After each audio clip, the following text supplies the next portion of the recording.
What's up, woke fam? What's going on, everybody? It's your boy Scott here from Woke Societies, the creator of the channel and YouTube and podcast of Woke Societies. How's everybody doing tonight? I am so pumped to be here, especially after missing last week with the debacle with the hurricane. Man, I missed you guys. This is my favorite day of the week because I get to do a live stream with all you happy, amazing people that love this country. How's it going, everybody? It's great to be here. Let me know where you're from. Right off the bat, let's hit that like button, comment, share this episode far and wide.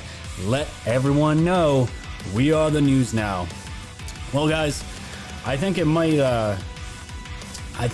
be a pretty good what am I trying to say here?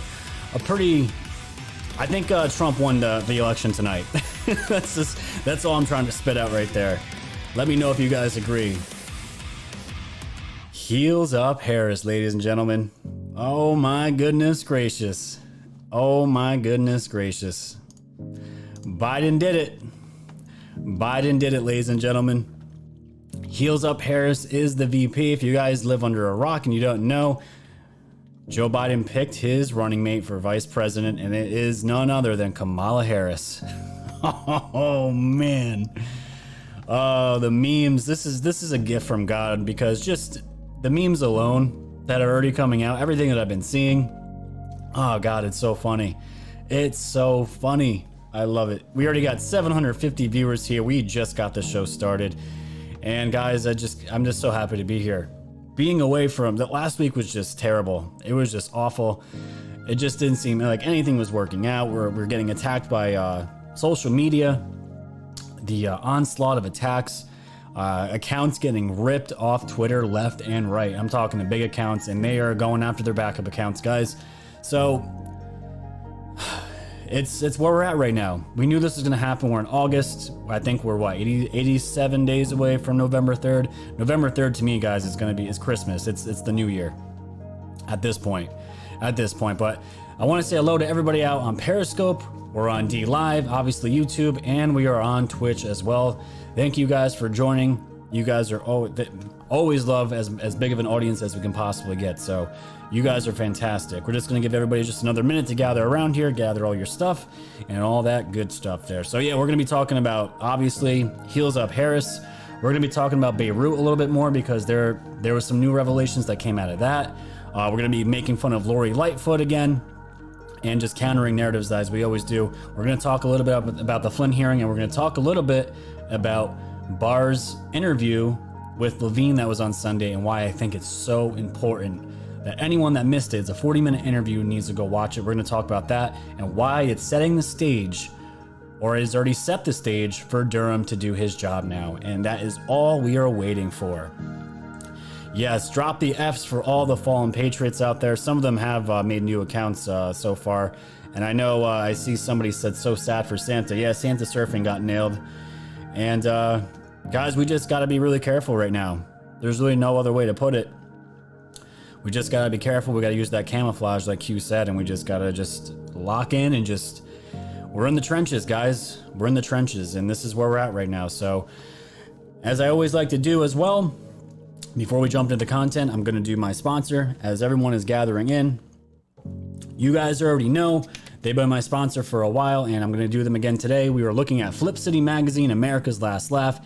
Two beautiful patriots that make this comic. It is a satire comedy magazine, and it is a awesome piece of artwork and a snapshot of history for you, the kids, the whole entire family, and it's something you keep on your shelf for years to come. It is that good. It is Mad Magazine on steroids, guys, and you can see in the camera, it is PC free, and it's absolutely hilarious. So Scott, you're wondering, how much is this magazine? Well, let me tell you. When you go over to flipcitymag.com, you guys can see it on the main screen as well. You're going to go to their website. You're going to go to their link here. You're going to open it up, and you're going to see here $20, guys, for a 1-year subscription. You get one magazine per quarter. One magazine per quarter. And guys, it breaks down to $5 for a magazine. Really easy math there, not breaking your wallet. And if you guys want the single issues, they're there as well. And the best part, everybody, they are now shipping international, so the world can laugh at the people that we make fun of, not just here in this country, but all of us together, because this is a worldwide movement, right? So go check them out, flipcitymag.com, America's Last Laugh. And remember, when you support my sponsors, you are supporting my channel. So thank you guys for doing that. So, all right, it's 8:06 Eastern on the clock here. We have already got over 1,100 people here already, guys. Smash that like button and all that good stuff. We're going to jump in to the content real quick, and we're going to get this show on the road, shall we? So, where I'd like to begin, I want to give everybody just a snapshot of how this presidential debate is going to go down. Now, I'm going to show you guys this video here, and it's not necessarily who I really think is going to end up debating Trump on the stage in November, because I don't think it's going to be actually Joe Biden. But if it ends up being Joe Biden, I want you guys to watch this video to just get a little appetizer of what we could be expecting if they do end up debating each other. This is from Dan Scavino, and the person who made this video is Damon Imani. I'm going to play this video, and as you guys always know, I'm going to play it, and I'll see you guys on the other side of the intro. Take a watch. First of all, where do you want to see the court take the country? And secondly, what's your view on how the Constitution should be interpreted? That's like saying hold on before just you a got in moment. this program, if you take a test where you're taking cocaine or not, what do you think, huh? That's the question. Please quiet, everybody. You got more questions, but I hold tell on, you, if folks, you have a problem because figuring this out is going to whether end you're up for getting me out or of control. Trump, Let's try to and keep you it ain't quiet, black. so for the candidates and for the American people. Joe's not all there. It's sad when you look at it and you see it. I want to thank you both for My participating. wife has to go on at 6 o'clock. Now the decision is up to you. Here comes the 2020 landslide.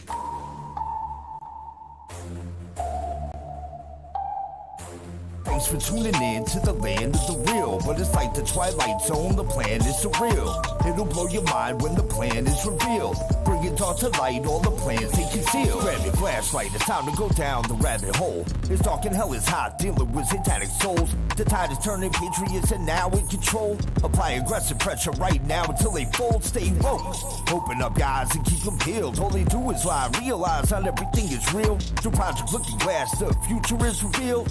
Future proves past, but there won't be any deals. Woke society's fam, you know it's time to go. Grab your popcorn, sit back now, enjoy the show. Severe and non on the right. So come, the wave is rising, and you know it's only gonna.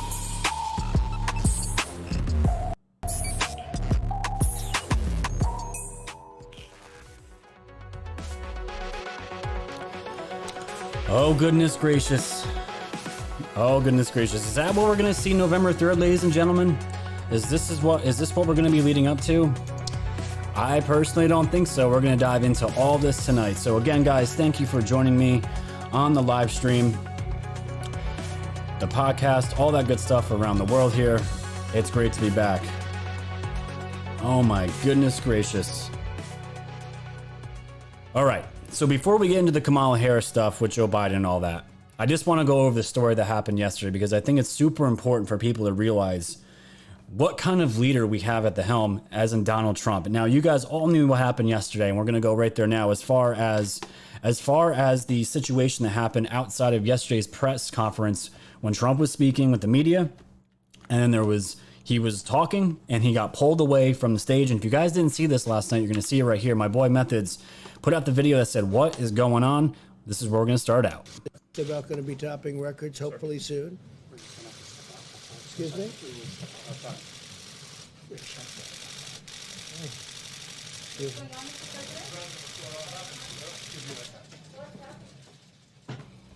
So the president gets pulled off out of the conference, out of this news conference. And the reason why I wanted to start with this is because it triggered me personally, because I remember watching the video of President Bush when 9/11 was happening, when President Bush was reading that book to the kids, and you see the Secret Service agent come through the door, comes right out, whispers in the president's ear, and you see the look of dread on President Bush's face, and he continues to read. And then he eventually leaves. This was kind of the same situation. So being a New Yorker when this had happened, it triggered a lot of bad memories. And on top of it, remember when we were talking about when Trump was in Bedminster, New Jersey, when he was talking about pharmaceuticals and how he was taking down drug prices, and a lot of powerful people with a lot of money do not like him right now. And then Trump was saying things like he might disappear for a while. When I saw this happening, and I was getting this ready for my Patrons yesterday, I saw this news happening. I thought something major was about to go down. Trump was whisked away, which I knew was probably something pretty serious. And then we didn't really hear anything on after that. But news broke down pretty quickly, and thank God it wasn't anything too serious. It ended up being a shooter that was outside the White House. He didn't even breach the fences, but apparently he got close enough. He went up to a Secret Service agent, somebody outside that was watching the perimeter. He put his hand down by his belt as if he was taking something out. He got into a knelt down position, in a firing position, and a Secret Service agent shot the dude in the torso on the spot. And he put him down. I don't think he died. But as this was happening, this is what was going on as well. So Trump comes back out and he says there was a shooting outside of the White House and it seems to be very well under control. And he's talking about his Secret Service agents. As he returns here in Washington after shots fired near the White House. There was a shooting outside of the White House and seems to be very well under control. I'd like to thank the Secret Service for doing their always quick and very effective work. But there was an actual shooting, and somebody's been taken to the hospital. I don't know the condition of the person. And this was immediately after this had gone down. The president comes right back out, business as usual, and everything goes back to the way it was. And here's just a quick clip of this happening. I guess this guy was right on the sidewalk while it happened. And you can see him here. The agent you can clearly see blood on the ground here on the sidewalk, but clearly they are giving medical attention to the man that they shot.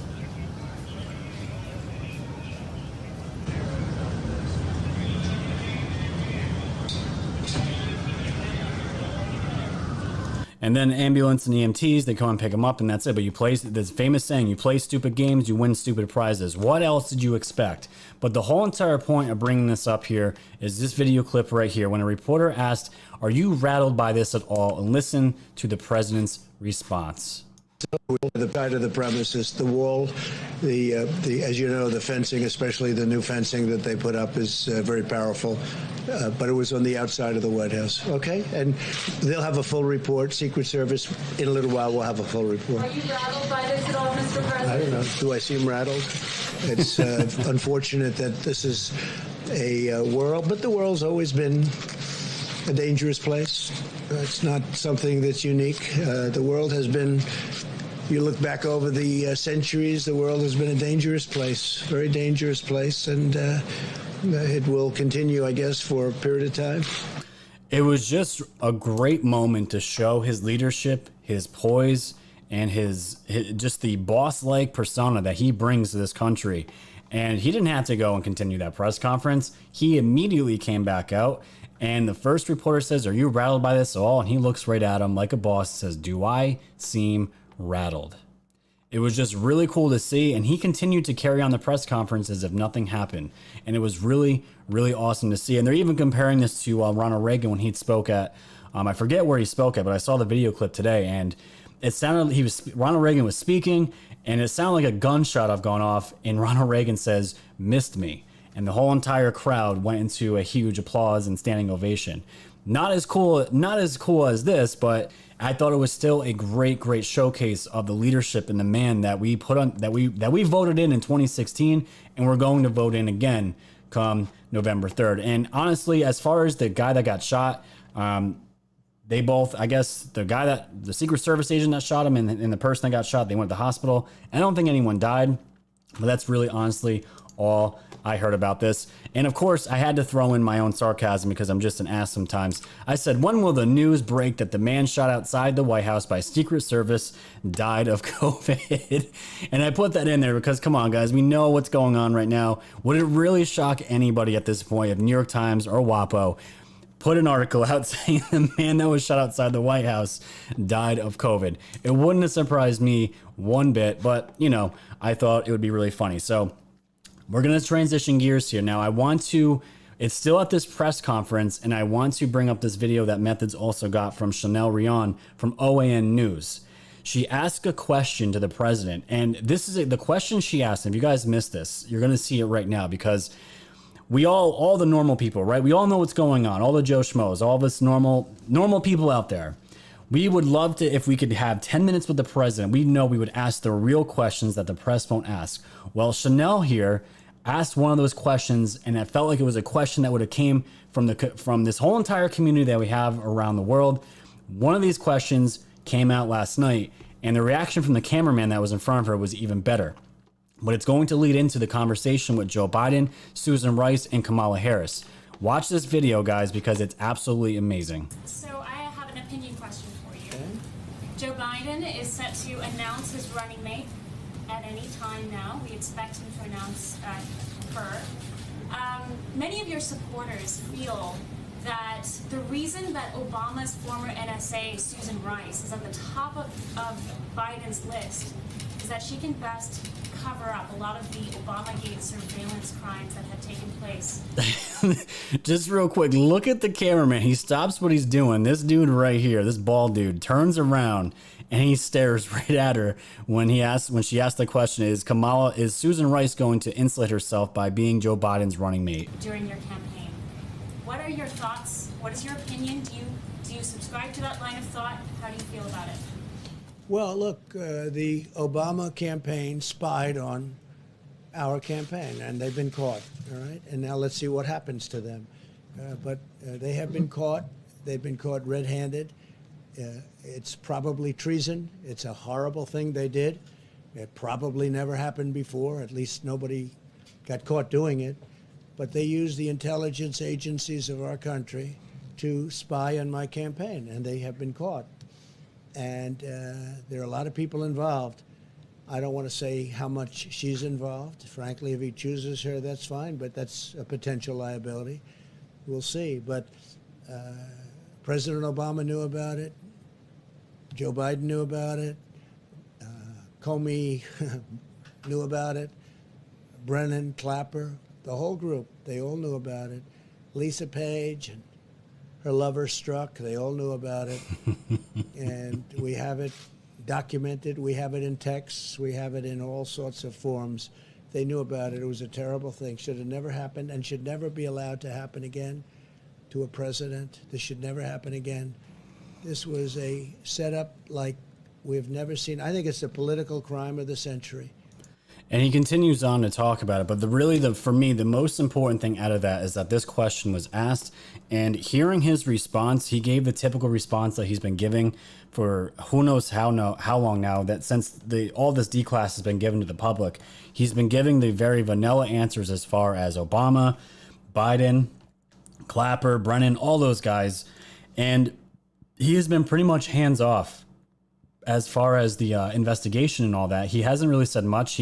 I'm sure he knows a lot behind the scenes, but the fact that question was asked, this was just last night, and we were all expecting Joe Biden to drop whoever he was going to pick any day now. So in my mind, I thought it was going to be Susan Rice.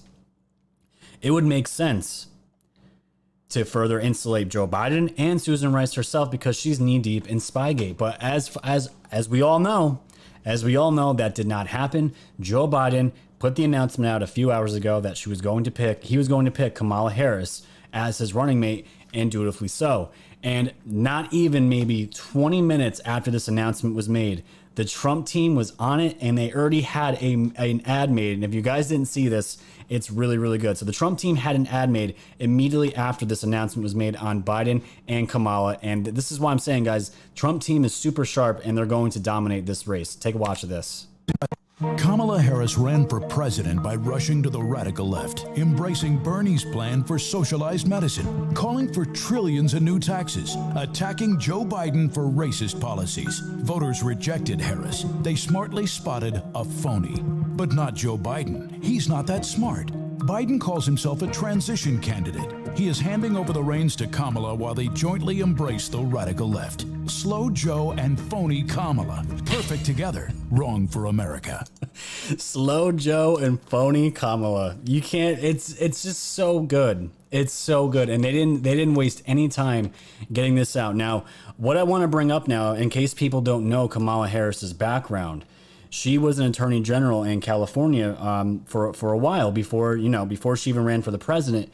But if this is going to give you some background as to what she was doing while she was AG, and it's just so funny that the Democratic Party would put a rich old white man and then somebody as their VP as Kamala Harris, who has put just as many people, of especially African Americans, behind bars as much as Joe Biden has in his political career. You're looking at something that is just this. The radical left is the Democratic Party at this point, and what all of them are rallying against right now, and all these riots are about equality and justice and Black Lives Matter. And look at who's leading their party. Look who's leading their party. If these people have not woken up yet, when Obama was president for 8 years, an African American man who was president of this country, and we still have all of these problems now, what makes you think Joe Biden, of all people, who was Obama's vice president, an old white man that's clearly deteriorating in his mind, is going to run this country? And now you have Kamala, who pretty much, I was expecting Joe Biden at any point to say, hey guys, look, I nominated Kamala as the president of the United States. Some stupid slip up that he would say, but that didn't happen. Not yet, at least. I want to bring this video up here from Technofog. This is NBC's, and he's saying Joe Biden picks Kamala Harris as VP. As California Attorney General, Kamala fought to preserve convictions against the innocent to further her own political career. Disturbing allegations against Kamala by those who fight for the wrongly accused. Listen to a minute video clip of what this guy has to say about her. He fiercely fought wrongful convictions and was shamed by judges when she was district attorney in San Francisco. What was the case? The Gage case? George Gage. The George Gage case, where her prosecutors hid evidence and they tried to protect. Once she knew that there was evidence that was withheld from defense attorneys, once she should have known, in my opinion, that people were innocent, she tried to protect those convictions. Why? Because she wanted to continue winning. She blocked DNA. She went to great lengths to try to block access to DNA for people that were accused of or convicted of felonies. Think about it. We're talking about a $12 DNA test. Do you see the Look at this. This is crazy. She could have demanded DNA testing in Cooper's case. Now, Kevin Cooper is on death row. All right. You think about this. If they had denied DNA testing in Clementi's case, he would have been either dead or still on death row. What are we talking about here? We're talking about a test. She has constantly, in case after case, issue after issue. And look, the people that she hurts the most are people of color in this country, because they make up, disproportionate number of disproportionate. And so it's kind of the truant children thing made me fucking. So you guys hear this, right? This was a clip from Joe Rogan, and the guy says she went after people of color, and that's who she damaged the most. Think about that statement, ladies and gentlemen, and think about what we're dealing with right now in this country with this manufactured race war that we have. This is Joe Biden's vice president now, and if it wasn't any other clear signal to you guys that Biden is a Trojan horse for the left, I don't know what is at this point. And Candace Owens here on Twitter says it perfectly right here. All jokes aside, I respect Joe Biden for finding a vice presidential mate that locked up almost as many black men as he did.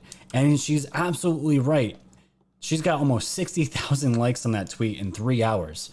And it's like that for a reason, because it's just so insane that these people would put this person up as a VP, and then you see Hillary and all these other people that were they were mocking this lady not too long ago, a little over a year ago, when they were running for the presidential race.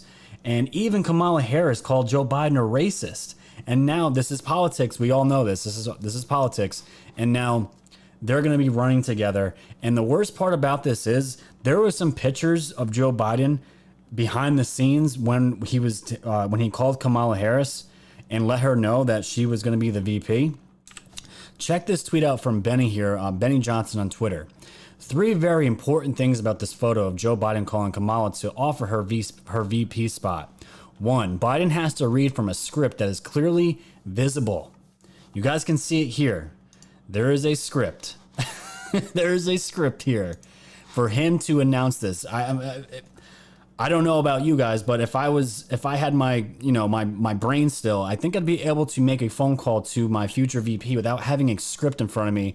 This is something to me that would be something used for a interview or something for an ad. What do you need a script for to get invite Kamala as your VP? It doesn't make any sense, and it gets worse. Biden does not know how to hold an iPhone. It's upside down, and I used to own an iPhone. I don't anymore, but you can tell the home button is over here. It's on top. It's supposed to be the other way around. Why is Biden holding his phone upside down? I don't know if he's trying to take a picture of it or whatever. And then it gets worse. The cartoon on Biden's desk, it says, is a man screaming, "Why me?" And you can see it here. This is the comic. Whatever this is, whatever famous comic that he likes is on his desk. It's saying, why me? You cannot make this stuff up. You cannot make it up. How can this man possibly be running for president? You can clearly tell the signs are everywhere. It's almost sad in a way. He's an old man that has to have his notes in front of him, or he's going to screw up and he's just going to just vomit word salad whenever he opens his mouth. But you can't help but call out these situations that before they teamed up and how much they actually hated each other. And this is probably the worst one out of everything that I was able to find tonight. From Dinesh D'Souza, he said, "I had to do it." This is a clip here from The Hill from back in the day. And this is Kamala Harris saying she believes Joe Biden's accusers. Because remember, Tara Reade's still out there. She got memory hole just like everything else that the media wants to memory hole. Remember, Tara Reade came out. There was documents saying that she went after Biden. It was pushed under the rug, and there's all these sexual allegations, and it wasn't just her. And look at this. This is Kamala Harris saying she backs the accusers. I believe them, and I respect them being able to tell their story and having the courage to do it.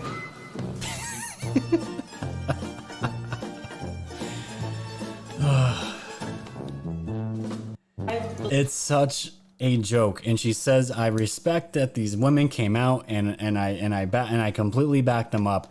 Really? You completely back them up, but yet you're going to be running with this man as the VP on his presidential campaign. This is, you can't, guys, it's like, I just don't know. I mean, if I didn't come across Q and all this other stuff beforehand, I don't know how else I could even trust the Democratic Party at this point, and how much of a joke it is at this point. It's a joke. Today, ladies and gentlemen, today, Joe Biden shot himself in the foot. He shot himself in the foot. And as far as Susan Rice goes, this is a good indicator that maybe they did not want to touch Susan Rice because they know the hammer is going to be dropping, especially on her, and didn't want to commit further campaign suicide. So what was the next best option? Kamala Harris is black. Of course, Joe Biden was going to pick a black woman, and there you have it. There you have it. And last thing that I want to talk about as far as Joe Biden here. This is from the Trump War Room with Radical Rep Jayapal. Both she was able to significantly push Joe Biden to do things he hadn't signed on to before, and that he is movable. Wow, movable. What does that mean? Joe Biden is an empty vessel for the extremist left's agenda. And listen to the woman. She says it herself. I will be pushing him. I will, as soon as we get him in the White House, and even before, with these task forces that we had, we were able to significantly push Joe Biden to do things that he hadn't signed on to before. So he is movable. He is listening. Guys, you heard it from the woman herself. This ugly woman, first of all, I can't even, she has like this fish eye that bugs out when she talks. It's kind of almost like Adam Schiff, but she is part of the squad. She is part of the squad, and this is what we've been repeating. All of us have been saying it because we all know Joe Biden is not going. If he were to win, he wouldn't be making the decisions. The radical left is who would be calling those decisions. AOC, this lady, this wretched woman in front of me, Rep. Jayapal, and how funny she is openly saying Joe Biden is. We can significantly push this man to do things he hadn't signed on to before. So that tells me socialist policies, even as far as Bernie Sanders, even maybe more extreme than that. And he's movable. He's malleable. He's easy to manipulate. And when you have a mind deteriorating as bad as he is, what do you think is going to happen if he was going to be voted in? The complete you can just usher in the complete destruction of this country and welcome in all the riders to every state. Let's just give up and let the Antifa, BLM, and the Marxists and communists just completely ravage our country and turn our country inside out. That's what we're looking at. All right, guys, let me hop over the chat real quick. Let me see where we're at. We're at 2,400 viewers already, guys. That is awesome. If you guys can right now, we only have 1,030 likes. Smash that like button for me. Let's get that likes. Let's get those likes up right now. And again, share, comment, tell your friends and family. And guys, remember, check out my sponsor, Flip City Mag, in the description below. I showed the magazine. It's there. It's easily affordable and it's great content. Go check out Flip City Mag as well in the description below. So yes, that's as far as. Oh yeah, wait, hold on, hold on. I forgot my buddy Hulkinator. This is it, and then we're done talking about Kamala, I promise. Fox News is reporting Joe Biden has picked Kamala Harris for his vice presidential pick. This proves sex can get you almost anything, and this is what we always say, heels up Kamala. The American dream belongs to all of us. Okay, all right. We're done. I can't talk about Kamala anymore. So we're going to be talking about her probably more in the future now that she's the VP pick, but only because we can maybe share meme montages and all the other funny videos that we're going to be seeing come out of this. So let's transition gears here to Lebanon because this story is absolutely insane. So this is from The Sun.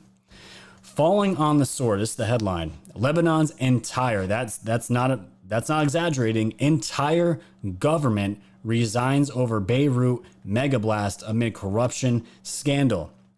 And you know what? Hats off to this government for realizing how big and nasty these humans are. Big pieces of shit.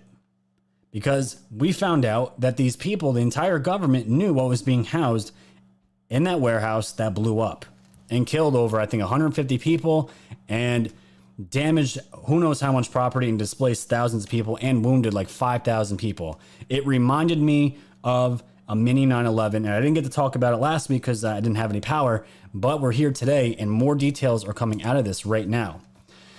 So Health Minister Hamad Hassan confirmed the government would resign following an emergency cabinet meeting on Monday amid allegations of corruption and negligence. And these are just some of the pictures here, guys. Look how angry these people are. They're throwing rocks. This is a protest I could get behind because obviously the government knew something was going on and the citizens were killed and it damaged so many people and displaced so many people. How can you not be angry at your government? And these are just some of the pictures from it. It's really, really bad. But can you blame them? Everyone saw this. These videos were going viral and the smoke, we're getting into that in just a moment. But Hassan also added that Prime Minister Hassan Diab will head to the presidential palace to hand over the resignation in the name of all the ministers. Speaking to reporters, Hassan said the whole government resigned and President Michael Aoun accepted Diab's resignation and asked that the government to stay on in a caretaker capacity until a new cabinet was formed. Rage had been mounting as rioting swept the streets of Beirut following the blast last week that injured 6,000 and left at least 300,000 people homeless, which is insane. The horrific explosion was 1/5 the size of the nuclear bomb dropped on Hiroshima. It emerged that numerous officials, including Lebanese President Michael Aoun, knew about the stash of 2,750 tons of ammonium nitrate in Beirut, which caused the disaster. The president and all the cabinet officials and all these people, the entire government knew this stuff was being housed in this warehouse. And look what happened. It ended up killing all these people, wounding thousands and displacing 300,000 people left homeless. Can you imagine if this happened in the United States? Can you imagine? And it gets worse here because the whole entire thing, remember, everyone was saying it was fireworks at first, but obviously that was not the case. So this is from the Daily Mail. Explosives expert claims Beirut explosion that killed 160 was caused by burning military missiles. Why are military missiles being housed here? Well, again, this is not ammonium nitrate, they're saying, because the blast cloud was orange and not yellow. So there's conflicting reports onto exactly what it was, but either way, the government knew they knew about it, but were hiding it. And Danilo Kopp, an expert nicknamed Mr. Dynamite, revealed, I think there were armaments there, claimed some as officials' bodyguard, fired rounds over heads of protesters from escalating demonstrations, and we just went over how many people had died. But an explosive expert has claimed that Beirut blast was caused by burning military missiles and not ammonium nitrate. And Danilo Kopp, 56, and from Parmesan in Italy, is one of the country's leading explosive experts, and he believes that August 4th blast was caused by ammonium nitrate, which, again, was the color in the cloud was orange. The explosives expert, nicknamed Mr. Dynamite, explained that when the ammonium nitrate detonates, it generates an unmistakably yellow cloud, and we definitely saw yellow, oranges clouds. And let's look at that thing. It's massive. But videos of the explosion show orange plumes of smoke. There should have been a catalyst because otherwise it would have all exploded together. But you can clearly see a brick orange column tending to bright red, typically of lithium participation, which in the form of lithium metal is the propellant for military missiles. I think there were armaments there, he said. He claimed that this would have to be spread to where there was some high explosive contained in rockets or missiles. The explosion was believed to be a fifth of the size of Hiroshima, was so enormous that it altered the shape of not only Beirut's skyline, but even of its Mediterranean coastline. Now, I saw a thread, ladies and gentlemen, of more information that dug into this. And it's coming out between U.S. and Israeli intelligence that Hezbollah were the ones running these ports. They were doing illegal things. They were transporting illegal weapons, storing weapons, and all this other stuff. And even underneath this building was tunnels and underground, I don't know what you would call it, maybe apartments, but luxury apartments, like king-size beds. And most of the people that were missing from this explosion were military-aged men. And the people that were coming in after to investigate all had symbols of military on them. Now, why would that be? When you're housing missiles illegally for Hezbollah, they're probably trying to keep things under wraps as much as they can because they already blew the lid off, literally. But when they talk about the fifth of the size of Hiroshima, it was no joke, because when I watched it, the scariest part to me about those videos was when the explosion goes up and the clouds dispersed. The clouds dispersed. That's how high it was. It looked like a mini nuke went off. And then the aftershock, which just ravaged anything that was close to it, ripping anything apart. It was devastating. It was really scary to watch. But all these details now are coming out, and we're probably going to still find out more about this as the days go. But the really cool part about this was what the people did in Lebanon in reaction to their government allowing this to happen. This is from Joe Kamal. Lebanon ain't playing around. They are getting ready to publicly hang their corrupt politicians, which is exactly what we need to do in the U.S. And watch this video. Look at this.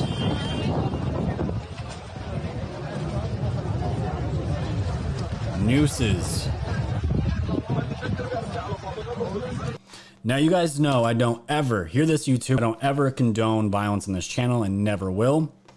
But when you see things like this, for people that are traitors to your own country, I think this is justified. These people set up hangman nooses in front of churches, on the streets, for their government. And I tweeted out last night, man, why didn't we get this reaction when 9/11 happened, while the Twin Towers came crumbling down on themselves, perfectly demolitioned and imploded on themselves. Both buildings, and then World Trade Center, Building 7 just did the same thing. Why didn't we react the same way that these people are reacting? Getting the nooses ready for their government. I personally don't think we were ready yet. We as a country weren't ready yet to wake up and even have the thought that our government could let something like this, allow something so evil and so terrible, and allow it to happen to our country. If this were to happen now, I think the story would be different. But with everything coming up with Spygate, even with Ghislaine Maxwell and all those other disgusting people that have done terrible things to children, and committed treason. Maybe that day is coming still. But I thought it was amazing to see these people gather together and do this and show their government that they are not having it. They're upset, deservedly so, and there needs to be consequences. And I don't know what happens in a case like this after these people resign. I highly doubt these people want to be anywhere near this country or any of these people because they probably want to kill them. People lost lives, families, and they were pulling babies and children out of the rubble. It's awful. It was terrible. But seeing that reaction gives me hope for this country, and I hope one day we can all get on the same page to display our hatred for traitors of our own country, because that day is coming. The day is coming, and it's getting closer and closer. So just to go over real quick, because I want to bring this up because it's so weird, because Q said this month was going to be hot. And we don't know if that was in the literal sense, but it sure does seem like it, because if you guys haven't been paying attention, there has been non-stop fires in this country and all over the world. We had Lebanon, UAE, China, Iraq, France, England, of oil depots burning, cities burning, random buildings blowing up. We had one in Maryland yesterday morning. It was a gas explosion that took out 3 buildings, and women and children were trapped under it. Just all these terrible stories. And you're just looking through this stuff. This is from yesterday, from the UK. A massive fire has been broken out in Birmingham. All these fires, and they're not just little fires, they're massive fires. And I think there was another one in here.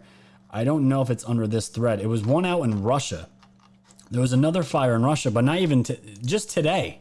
This was ABC News. This came out when? This came out this morning, 7:31 a.m. This is out in Grizzly Creek Fire in Colorado. Look at this. You're going down a hill, and I've been in Colorado. The mountains are absolutely beautiful, but this is scary as hell. Look at this. This is like some stuff out of a nightmare. Looks like you're driving straight into an inferno. And all these fires on this mountainside are burning. Now, I don't think any of this stuff is connected, and if it was connected, how the hell would we prove it? But I think it's just a symbol of maybe the old guard coming down, burning down. This isn't just me spitballing. This is just, I'm throwing ideas out there. Don't take my word for this. This is just, I'm trying to put 2 and 2 together.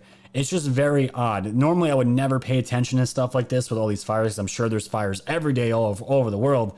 But now, with everything and more people being home, everything just seems more amplified. So I don't know if there's anything to it. But as far as burning and burning down cities, we still have to make our rounds because it's still happening. And they're not getting better. And we have to call out Chicago. We're going to go to Chicago, Seattle, and New York because they're just cesspools, and we have to call this stuff out. Yesterday in Chicago, there were looters, more looters, and apparently it was in response to supposedly the report was a man went after police officers, shot the police officers, and then the cops shot the person and hit the person. So what happened? This happened 2 days ago, and chaos ensued in Chicago, and because of this cop shooting this man, the entire downtown decided to riot and go ham on the department stores in downtown Chicago. This is just one of the videos. Take a watch.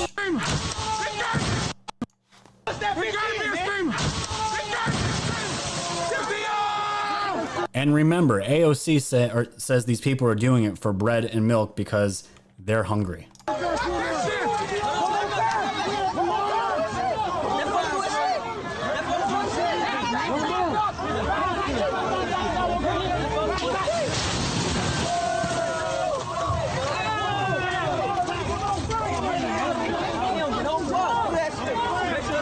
And they continued to ram this store, and they eventually got in, and there was videos of the entire night of people they weren't even running with the merchandise. They're literally walking with Nike shoes and clothes and electronics, TVs. They're walking through the streets as if nobody's going to touch them. And it really blows my mind, especially out in Chicago. In New York, living in New York, I can't say much either because the city's an absolute cesspool right now with the crime. We're seeing videos of women they're holding their baby girl, and they're getting shot at by drive-bys in Chicago, getting shot. Black on black crime. The mother died. She dove. It's a horrible video. I saw it a couple weeks ago. I'm not even going to play it. She dove behind a car. She was shot multiple times, but she laid and protected her baby girl. I don't know if she died in the street, but she ended up dying.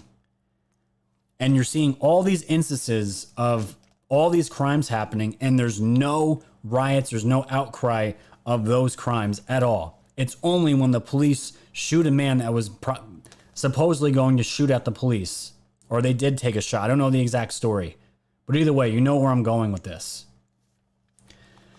It just blows my mind. And the morning of, this is what it looked like. Of other stores there. We've seen a Binny's and a Pottery Barn and possibly an Ulta as well. We believe they've all been hit overnight, and this is very close to North and Clybourne, where we told you we'd watched two groups of looters going in there and looting that store, and it had already previously been looted as well.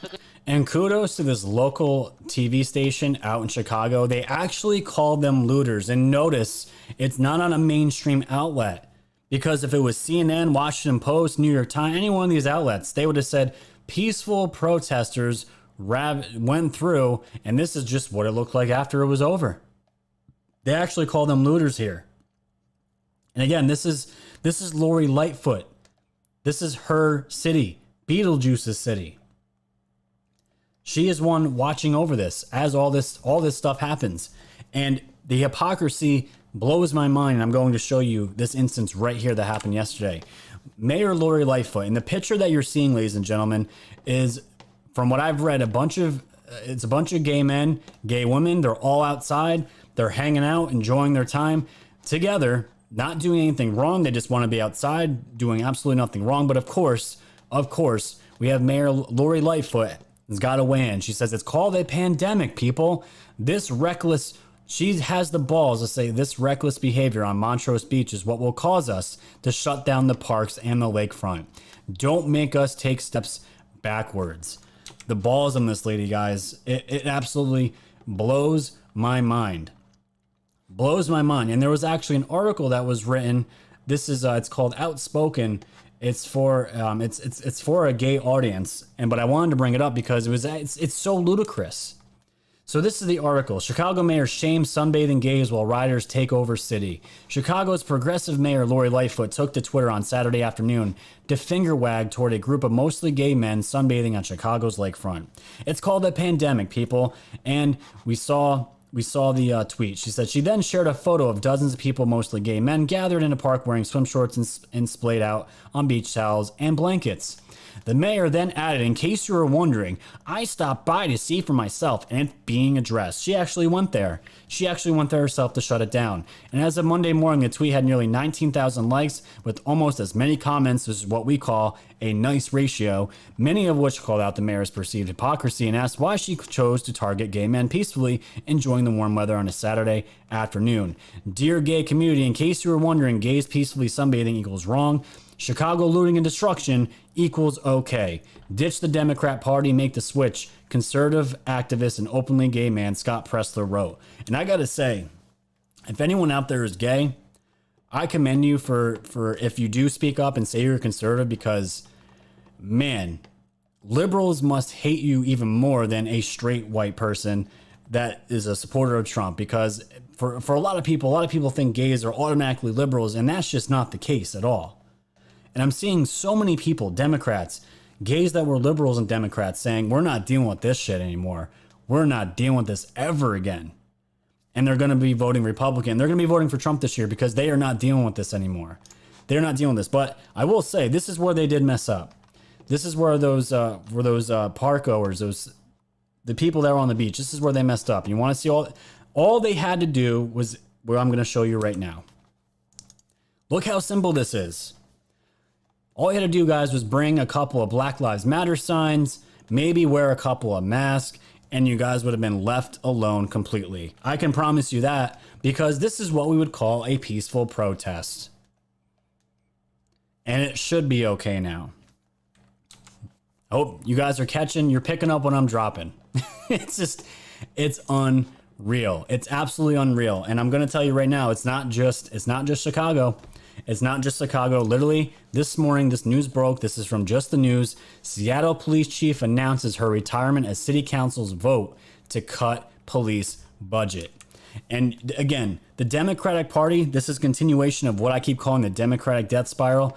Carmen Best announced her retirement Monday night, shortly after the city council approved a budget that would cut the city's police funding and jobs numbers. Carmen Best, the police chief of Seattle, announced her retirement Monday following a city council vote to cut nearly $4 million from the department's budget and eliminate 100 officers from the force. And the worst part is here is Mayor Durkin. Her statement to the police chief: "I want to thank Mayor Durkin for her continuous support through good times and tough times," wrote Best in a letter to members of the Seattle Police Department. "I am confident the department will make it through these difficult times. I look forward to seeing how this department moves forward through the process of re-envisioning public safety. And I regret deeply," that she concluded, "that the best way to serve the city and help the department was through a change in leadership." And you want to know the worst part about this, ladies and gentlemen? This police chief is a woman, and she's also African American. She became an intern police chief in 2018 and accepted the position officially a short time later. Her retirement will go into effect on September 2nd. She's the most recent police chief from a major city to exit her post amid a wave of urban protests concentrated disproportionately in Democratic-run cities since the death of George Floyd. You have a party that is pushing for equality for blacks, that openly trashes the Trump campaign for not having black people around his cabinet. Barr got trashed for this. He even got trashed for showing up to the hearing that he did with all white people. Trump's bashed for not having any gay people when that is just simply not the case. And you have now in Seattle an African American woman. Those are two things, right? Two things that Dems want equality for, because it's just not happening anymore in this country. African American and a woman, a police chief. And what do? They tell her, they pretty much force her to resign. Things are already bad out in Seattle. They're really bad out on the West Coast. And what do? What do the Dems do? They cut the budget by $4 million and they cut the police officers by 100 officers. Now, I don't know if that's a lot. I don't know. I don't manage police departments, but it was enough for this woman here who was in the highest position that she could possibly get. And she was a woman, which is awesome. No problems with that at all. I don't care what your skin color is, what your gender is. If you can do the damn job, then then have at it. Absolutely have at it. She resigned. It's just complete hypocrisy with every single thing the Dems are doing right now. How can you possibly vote for these people? How can you do it? I just don't see it. And Ryan Forner said here on Twitter, breaking: the Seattle City Council just voted to move forward with the process of defunding their police. If you live in or around Seattle, get out. And absolutely. And there's a mass exodus right now, just like in happening in New York. All the people coming from New York City to upstate to get out of to come to the suburban areas. They call the sticks out here, which really is not. To them, it is. Same thing's happening, and people are actually moving to Texas in droves right now, which is somewhere where we're actually considering going to. But Tim Pool also had something funny to say.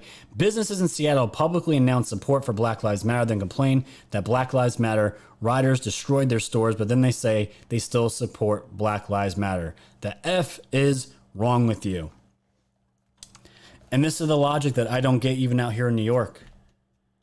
If Cuomo gets voted in again, I've given up all hope on this state, considering everything that these Democratic governors and mayors have allowed to happen in these cities.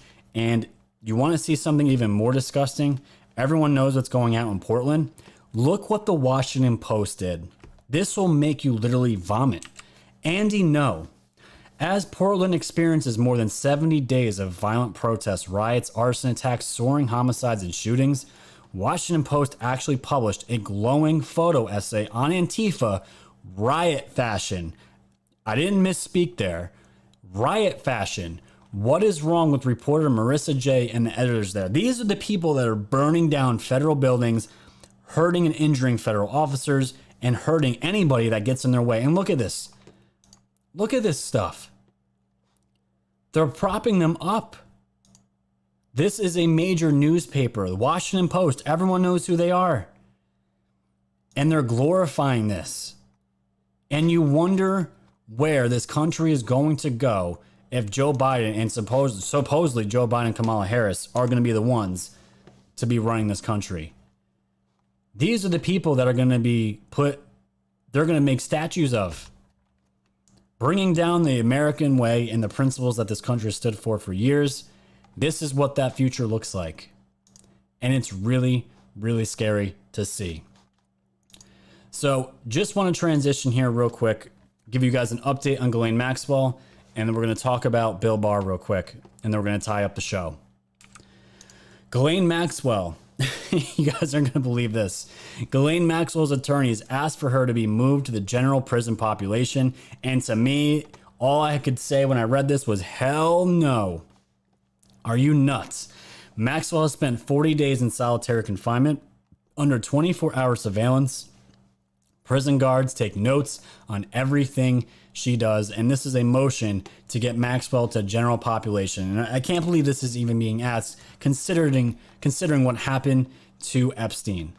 They want her to go in general population. I haven't confirmed this, but I saw some tweets without any sauce saying that she is now officially off suicide watch. So I don't know if that means she leaves solitary confinement. I have no idea. But the weird part is, I read another article that the people that are watching her aren't even employees of that correction facility. They're outside hires, which tells me Barr is not messing around, and this lady is not going to do anything, and she even has special clothing. They take notes on her every 3 hours. They keep her awake every 3 hours. They're making sure that she does not do anything to herself as these cases and everything else comes on. And as far as Alan Dershowitz, things are getting heated up, because this is the next direction, and the next trove of documents are going to be coming out. This is from Adam Classfield. A federal judge orders records unsealed and accuser Virginia Guthrie's litigation with Alan Dershowitz. Those include letters by Guthrie, Dershowitz, and Victoria's Secret CEO Les Wexner. They're calling for these people to come to trial. And both Dershowitz and Guthrie want testimony from Wexner and Ziegler, the order notes. Judge Preska sets a hearing in the case for a week for August 17th at 2 p.m., which is 6 days away. And I got to say, ladies and gentlemen, Judge Preska, he is not messing around. He's allowing these documents to come out in mass. We got the first one. There was 2,024 documents. And he is pushing this case as fast as he possibly can. And it's awesome. It's really, really awesome to see where this is going. Now, what does this have to do with Barr, Durham, and all this other stuff that's going on right now? I believe, especially after the news broke today about Biden's VP choice, that everything is now set for Durham to hand out the indictments and get this ball rolling. Everyone's been noticing Q hasn't been dropping that much. And I honestly believe with everything going on with our accounts on Twitter and just the overall feeling of where we are right now as far as this movement and how far it's come, we're at the point, I believe, where maybe we don't need Q drops anymore, as helpful as they can be sometimes. I'm at the point where, maybe not covering them as much, and it's not for any negative views on Q at all. It has nothing to do with that. But I think we're all to the point, maybe mentally, I'm speaking for myself, where we're ready. This entire operation that started back in 2017 with Q, getting us ready and all the drops they did, and everything is culminating to these events right now. We are coming to the end of the 4th year for Donald Trump's term. We are all expecting indictments. We're all expecting arrests. We're all expecting for these people to get justice. But everyone's screaming for indictments. And I watched an interview, ladies and gentlemen. I watched an interview with Mark Levin and Bill Barr on Sunday, and it blew my mind. And I'm so glad I watched it. It was worth the 40-minute watch. But the clip I'm going to show you is just 2 minutes. And I want people to realize, because everyone's screaming for indictments, but I want people to listen to what Barr has to say and why it is taking as long as it is, because it sheds some light to me as a noob as far as law and how all this works. We're going to play this and we're going to wrap up the show here. Watch this. Going on. And you had another independent U.S. attorney who served in Republican and Democrat administrations by the name of Durham out of Connecticut. And he's conducting the investigation. I think it would be helpful for Sylvia, my mother-in-law, and for the whole nation to understand when they say, why aren't we indicting somebody? Why aren't we indicting them today? Do you have the power to indict somebody today or in some kind of clock, or how does that work? Well, part of the rule of law, as far as I'm concerned, and one thing I want to get back to is not using the criminal justice system as a political tool. I think it has been in the past. I think the whole Russiagate thing was an instance of that. It's used as a weapon. And what I want to do is make it clear that we will indict people only when we are satisfied that the standards of the department have been met, which means that we believe a crime has been committed by this person and we have proof beyond a reasonable doubt to prove it. To convict them. To convict them. And we have to go to a grand jury, and the grand jury has to agree to get the indictment. And proof beyond a reasonable doubt is a high standard. And I think all political sides have gotten into the habit in this country of just sort of saying that their political opponents have done something terrible. They think it's terrible. It's enough for me to conclude he's terrible. Why isn't he in prison? Let me ask you this. So you have a grand jury. What's their job? Their job is to make the decision, to return a bill of indictment. You have the U.S. attorney. What's his job? To present the evidence to the grand jury. And so they basically will decide if somebody should or should not be indicted. And then you're more or less informed about it and have the final say. Right. So you're not the first tier of this. So when people say to you, when is so-and-so going to be indicted? You don't really have a clue until that is really teed up, do you? That's right. I mean, and he continues to talk, guys. And those 2 minutes are extremely important because you have to watch the entire 40-minute interview. Barr goes on and talks about this entire process and me not knowing anything about law and how any of these investigations go, what goes into them. He breaks down everything that goes into a legitimate investigation and how much work it takes. And guys, what we're dealing with right now has never had, it's unprecedented, the amount of corruption and the attempt on Trump with all these Spygate actors. He goes into details talking about how these people's lawyers can plead the fifth. Their lawyers can throw monkey wrenches in the hearings, and you have COVID on top of it. And you guys are probably saying, oh, these are all just excuses. No, these are real life things that are happening. And he's saying beyond a reasonable doubt is a high standard. When they present evidence to a grand jury, which I didn't even know that they had to do until I watched this, me thinking Durham's this head dude, he's doing all the investigations. If it's enough for him, he can go out and send in the military, whoever he has to send out to drag these people out and put them in cuffs. That's not how it works. They have to gather all their evidence, get it together, which has been taking years. After that, they have to present that case to a grand jury. And then the grand jury has to decide, okay, do we give this bill of indictment or do we not? And these things take time. They take so much time, and it's being done legally. It's being done the right way. And Q said this was going to be the process. It has to be airtight. There cannot be any holes in anything because the media is going to shred it. They're going to pick at any hole and they're going to open it wide open at some point. So I just want people to understand what is going into this and why patience is so important right now. It's so important. So I implore every single one of you, go watch that interview. It was from Sunday night. It's all over YouTube. It's the Mark Levine Bill Barr interview from August 9th. It's 40 minutes long. It's on YouTube and there's no commercials, so you can watch straight through. It opened up my eyes to so many things, being a noob with some of this stuff. And it clarified a lot of things, and it started, more and more of it starting to make sense. And a lot of the things Bill Barr talks about wasn't just Spygate. It was everything else with Antifa, with mail-in ballots. And he is pretty much stating all the questions that were asked from Mark Levin to Barr, and Barr's answers is everything that we're already thinking.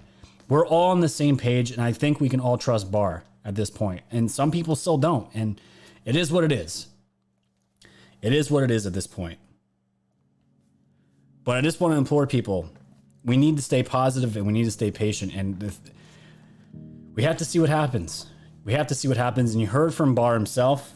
He doesn't even know himself when the hammer will drop. He'll find out probably like everyone else. And Durham is probably the only one, and his team are the ones that know when this stuff is going to go down and when it's going to happen. So if Bill Barr doesn't know, we need to chill out. We need to chill out. And as far as Flynn today, I didn't listen to the whole case. Flynn's case got pushed back, I think, to September, I believe. You guys can correct me if I'm wrong on that. A lot of legal talk, a lot of legal arguing with Powell and the judges. The judges were kind of on that vibe of reclaim my time, BS that the Democrats were pulling on Barr in his hearing. It was kind of that vibe. But Sidney Powell was arguing and arguing and arguing. She did an amazing job. You could tell that she is worth her money, man. She was on fire, fantastic. And I didn't even know half the stuff she was saying. It's a lot of legal jargon.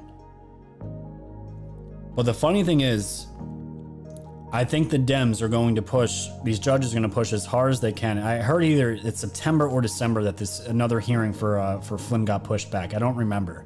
But if it's December, it wouldn't surprise me because until this case is over, Flynn has the muzzle on his mouth. He has the gag order. He can't talk yet.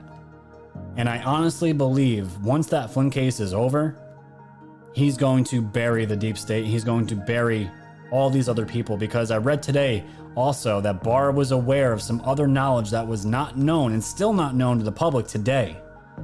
And it helped him make a decision as to him deciding the case should be dropped. So there's still information out there, ladies and gentlemen, that we don't know about. We saw the notes. We saw the FBI. We saw what they said about Flynn. They said they should have dropped the case. They had no case, and they didn't think he was lying. We read it all. But Strzok continued to carry it out. There's still a lot we don't know, ladies and gentlemen, so we have to see how this plays out and just trust the plan and do what we can do. That's all we can do at this point. All right, guys. We almost hit 3,000 viewers, I saw before we ended. Hit that like button, ladies and gentlemen, for me. Share, comment, let me know what you thought of this episode. You guys were fantastic. You guys are always awesome, you guys are. The Woke fam is strong. I'm going to be staying on social media on all my accounts as long as I possibly can. And guys, I'm going to start doing the pilled.net. They're going to be a sponsor starting next week, and we're going to start getting as many people over to that platform as possible. And everything I've been hearing on pilled.net from people that I sent over there from last week, people are loving it. I was on there today. There, you can embed videos, and eventually we're going to be able to go live on that platform as well, which is going to be fantastic. And they're going to be able to house all of my content that's on YouTube and have it over there. So if in case anything ever happens, I will have a place to call home for the meantime, which is really, really great. So as I always like to say, guys, you guys were fantastic. I love you guys. This is why I love Tuesdays. Before you leave, go to the Woke Society's YouTube channel, like, share, comment, tell your family and friends. We are the news now. Check out my Patreon for all the exclusive content that I do and extra perks for my diehard fans. And of course, guys, go to my website here in the link below. Check out my store. I have amazing stuff that I sell here. The Woke swag, you got the t-shirts, hoodies, cups, mugs, glassware, hats, all this awesome stuff, summer wear, ladies wear. I got it all. My brother makes it here in New York. Bruce also makes all the t-shirts and all the apparel. You're supporting local businesses here in New York when you purchase from my store. Check out the merch on your way out the door, please. It's supporting this channel and keeping the lights on. You guys are fantastic, as I always like to say. Join me tomorrow with Methods at 3 o'clock Eastern. We're going to be talking for an hour, getting our second episode, getting that off the ground. Can't wait to hang out with my boy Methods. We're going to have a great time. And then Thursday's going to be my next episode. So you guys are going to be here for another week. Another packed week of content. So love you guys. As I always say, stay safe, stay warm, and stay woke. Good night.